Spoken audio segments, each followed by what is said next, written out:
Reenacting Pitch Perfect 2. When I look back on this, I won't remember performing and competing. I won't remember you weirdos. Me too. Me too. Me too. This tastes like some...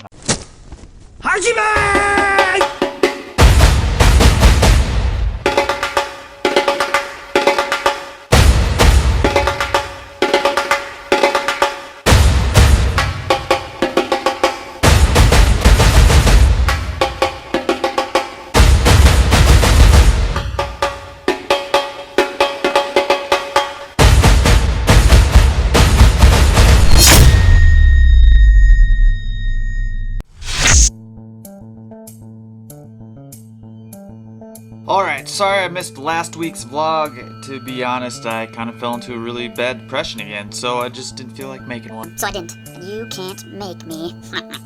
I'm not sure why. I'm not sure why I really fell into it, so I'm kind of investigating. I'll talk more about this a little bit later, but so instead, I'm going to combine two vlogs. I'm going to combine a pole vault vlog and the Shawn Francis vlog. So I'll talk about a little bit about the depression stuff and about the pole vault stuff that's been going on. And what's been going on the last 3 weeks. So here's the Spark Notes version. Ready? Go! I pole vaulted with Carrie. She jumped. I tried a new GoPro mount. I missed a bar. I knocked it down with the camera! But then I made a bar. I made it! With the camera and everything! Squish even played. I got attacked by a rabbit. Gave the rabbit a pedicure. Ate some jelly beans that tasted like skunk. Hold on. Hold on. Let's watch. Barf? That's barf. That's definitely barf. Booger? Tastes like someone else's loogie. It's not too bad, but... That wasn't a bad booger. No. Rotten eggs.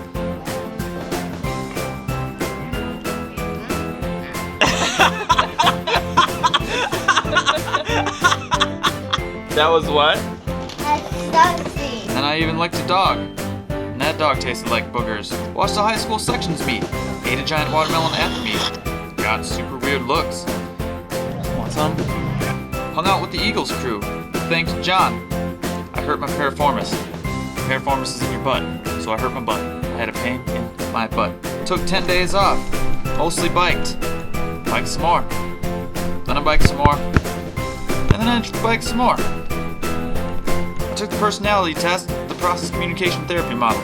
Finally got back to 4 lefts. And here we are today. So that was my 3 weeks. Kinda craziness, even. booger jelly beans, which I'll make just its own vlog about that because that was kind of funny. Shawn, what's a process communication model? I have no idea what that could potentially be. Why did you even mention that in your thing? The process communication model, or process therapy model, however you want to look at it or where you get it from, is an idea that everybody has 6 different personality traits. They're a harmonizer, a thinker, a persister, an imaginer, a rebel, and a promoter. Everybody has a base layer, which is their lowest level, and then it kind of works its way up. So the lower you are in your levels, if they're all, I'm not supposed to show you this, but if they're stacked like this, that's mine. If you'd guess, I'm quite the thinker. If you can know this about yourself, you can tell where you're going to get stressed and what uses the most energy out of you and what doesn't. It helps that if you know your personality type and you know someone else's kind of personality types, you can kind of distinguish their language, because a thinker speaks a different type of language than a harmonizer. So for example, Carrie's a harmonizer, and this is a really good example actually. We were talking about flowers. Flowers are stupid. Why would anyone want flowers? They're just gonna die all the time. It doesn't make any sense why you would buy somebody flowers. And try not to say that to a girl, because they get really mad when you say that to them. It doesn't make sense to me. I'm like, flowers are dumb, and it doesn't make any sense. And she, for a long time, was just like, But I like flowers, and it shows you care about me, and you were thinking about me enough to get flowers. I care about you a lot, so I'll get you something that lasts, like your sweet backpack. To me, it makes sense. But it's not the same as a flower. But anyways, so one day she just goes, You know, if you buy me chocolate, you know, you're helping with your sense of taste. And, you know, if you buy someone a coat, you're helping them with their sense of feel or something like that. So why not with flowers? You're just helping with your sense of sight. You get to see something pretty, and even if it's going to die, I mean, if you eat something that tastes really good too, that's going to go away soon too. So maybe I just wanted my sense of sight to look at something pretty. and logically that makes a lot of sense, so now I don't have a problem buying flowers anymore. It's kind of weird. So she spoke my language, and it worked. It's kind of fun. I'll talk about it more when I get through this book and put a big dent in it. So let's move on. John, actually, a kid I've been talking to for about a year now, sent me this really awesome letter. I have a section meet, and you're a huge inspiration to me, and it would be really cool if you could come just watch me at this meet, and we could hang out a little bit, just because you're a huge role model to me. And it was tugging at my heart sleeves. My heart sleeves? I think I just combined, it was tugging at my heart strings, and you wear your heart on your sleeves, and I just created a new thing called heart sleeves. If your heart wore a t-shirt, those are heart sleeves. So they were tugging at my heart sleeves. I've been to a lot of track meets over the years, including high school track meets, and they can run a little slow. So we decided to bring some food. We had a track meet? What are you eating? But the real question is, Shawn, what are you eating? I don't know why, but I was feeling like watermelon, and they didn't have any little watermelon. They only had a quarter of a watermelon. You just took a bite of it, but you don't want to be on film taking a bite of it. This bite right here, that's yours. That one. Yeah. Is it good? Ew, you're being all sloppy with your melons. So I brought that out. Got a lot of weird looks. Watermelon Cam. Would you like some watermelon? I'm at the point where I hate myself because I've eaten all this watermelon in this bowl. Do you want any? No, there's nothing left to eat. So you're saying I did good? You're pointing it right at your crotch. What? You said I was pointing it right at my what? My what? Say it then into the camera. Say crotch into the camera, Carrie. Say crotch into the camera.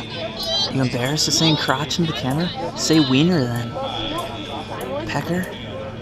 Balls? Testes. Then say it so I stop saying dirty words. What? No, I said it. No, you whispered it. I don't You care. need your voice You to say. didn't specify if I had to whisper or say. You can't just have ear sounds.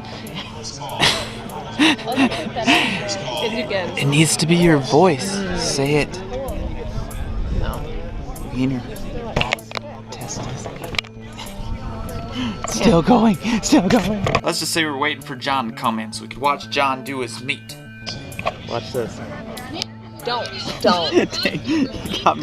You got me first. Oh no.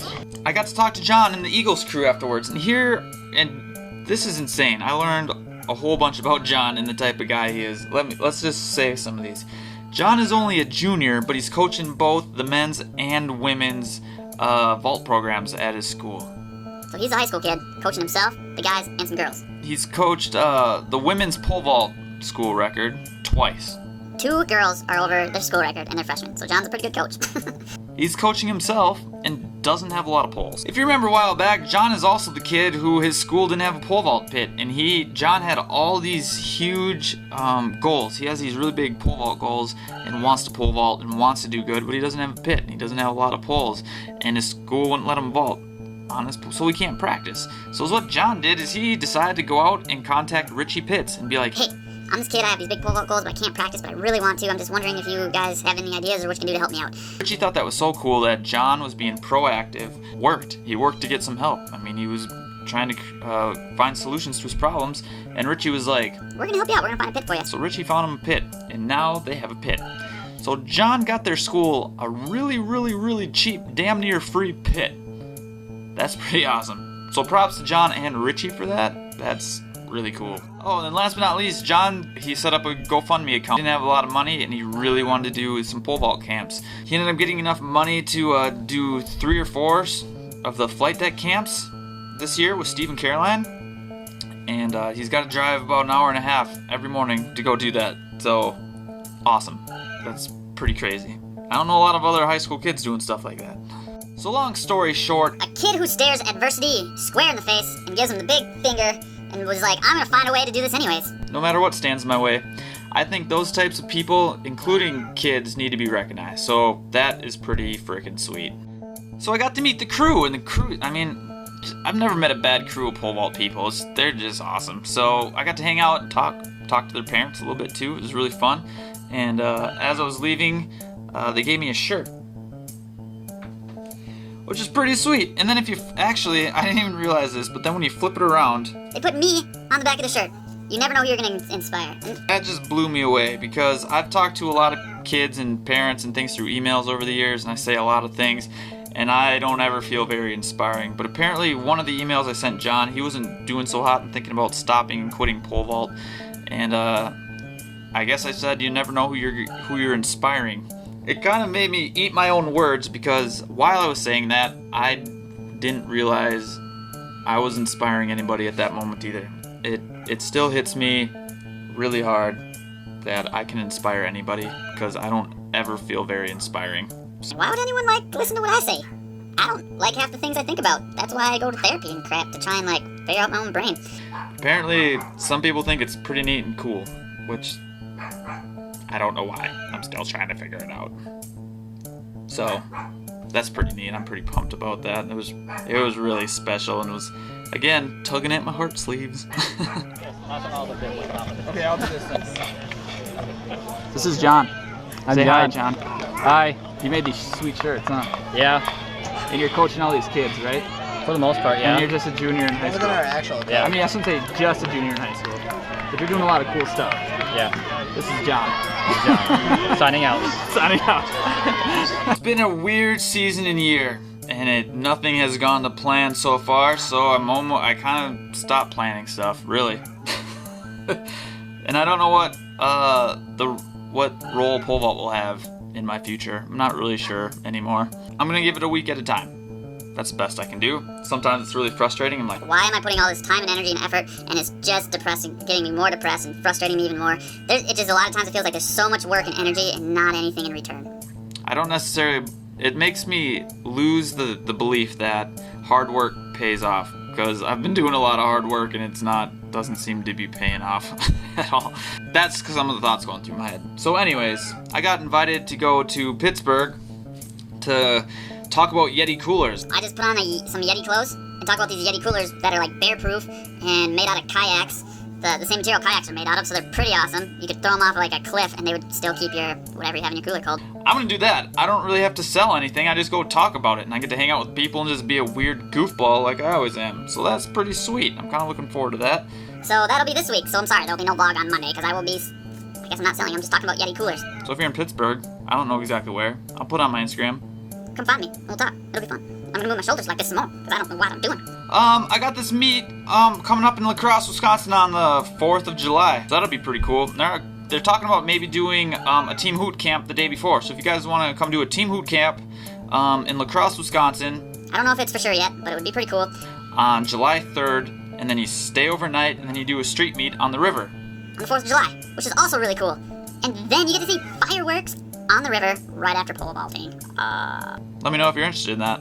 Alright, and then last but not least, Remember that cool owl picture I got? It's still there. those summer Team Hoot training programs, I guess they're going great. I'm getting a lot of positive feedback on it. If you guys are still interested and want a 3-month summer training program, I guess you can start it whenever you want. You don't have to start it in June or July or August. You can technically start it right now and just go for 3 months.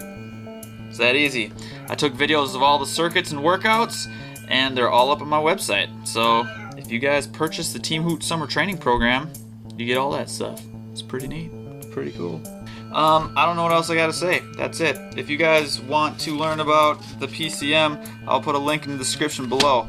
Apparently, I'm a thinker and a rebel, and a thinker thinks things through, and a rebel doesn't think, they just react. So those are my top two, which are the complete opposite, and maybe that's why there's a lot of friction going on in my brain.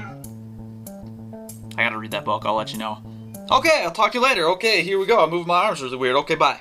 How good can the world record holder ride a mechanical bull?